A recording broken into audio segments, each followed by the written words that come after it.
ഉന്നത വിളിക്കു യോഗ്യരെ, വിളിച്ചവന്റെ സന്നിധിയിൽ നിന്നും മാറല്ലേ. മന്നിടത്തിൽ നിന്നെ ഓർത്തു ഉന്നതം വെടിഞ്ഞു വന്ന, മന്നിടത്തിൽ നിന്നെ ഓർത്തു ഉന്നതം വെടിഞ്ഞു വന്ന അന്തനന്റെ വന്യപാദം ഒന്നും ഒന്നായി വന്നിച്ചിടം, അന്തനന്റെ വന്യപാദം എന്നും ഒന്നായി വന്നിച്ചിടം. വീണ്ടെടുക്കപ്പെട്ട കൂട്ടമേ, വേഗമുണർന്നു രക്ഷകന്റെ വേല ചെയ്യുവിൻ. വീണ്ടെടുക്കപ്പെട്ട കൂട്ടമേ, വേഗമുണർന്നു രക്ഷകന്റെ വേല ചെയ്യുവിൻ.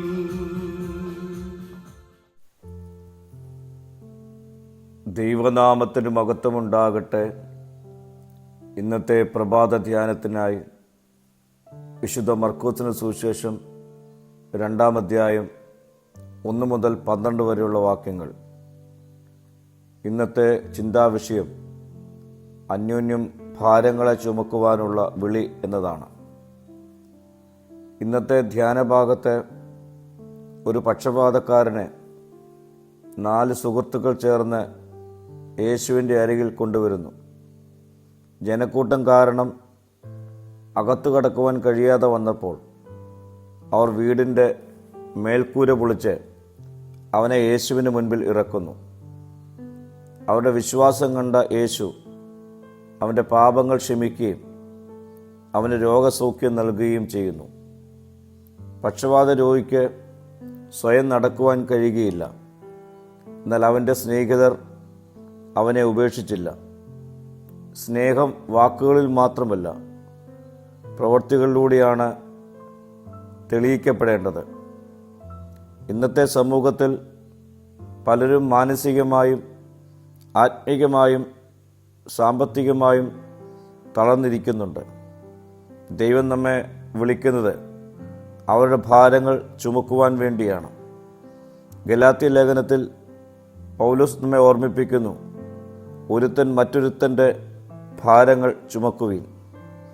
4 പേർ ചേർന്നപ്പോൾ ആ രോഗി യേശുവിൻ്റെ സന്നിധിയിൽ എത്തുന്നു.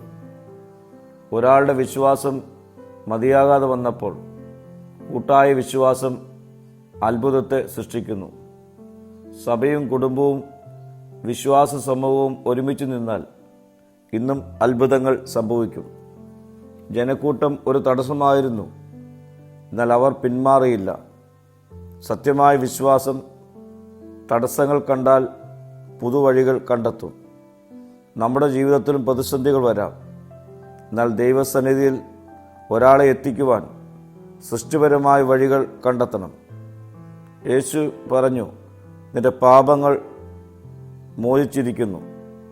ദൈവത്തിൻ്റെ ദൃഷ്ടിയിൽ ആത്മീയ സൗഖ്യമാണ് ഏറ്റവും പ്രധാനം. ആത്മീയ സൗഖ്യം നൽകിയ ശേഷമാണ് യേശു പക്ഷപാതക്കാരന് ശാരീരിക സൗഖ്യം നൽകിയത്.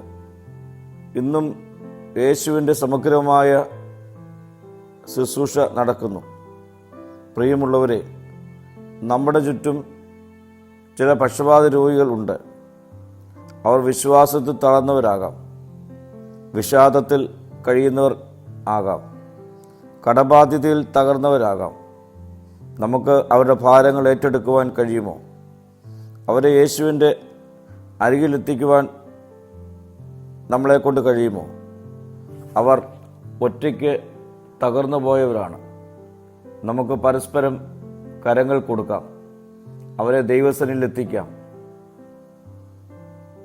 നാം അന്യോന്യം ഭാരം ചുമക്കുമ്പോൾ യേശു അത്ഭുതം പ്രവർത്തിക്കും. പ്രാർത്ഥിക്കാം. കർത്താവേ, അനേകർക്ക് സ്വാന്തനമായി ആശ്വാസമായി എൻ്റെ കരങ്ങൾ അവരെ ചേർത്ത് പിടിക്കുവാൻ സത്യമാക്കി തീർക്കണമേ. മഹത്വം നീ എടുക്കണം. യേശുവിൻ്റെ നാമത്തിൽ തന്നെ. ആമീൻ.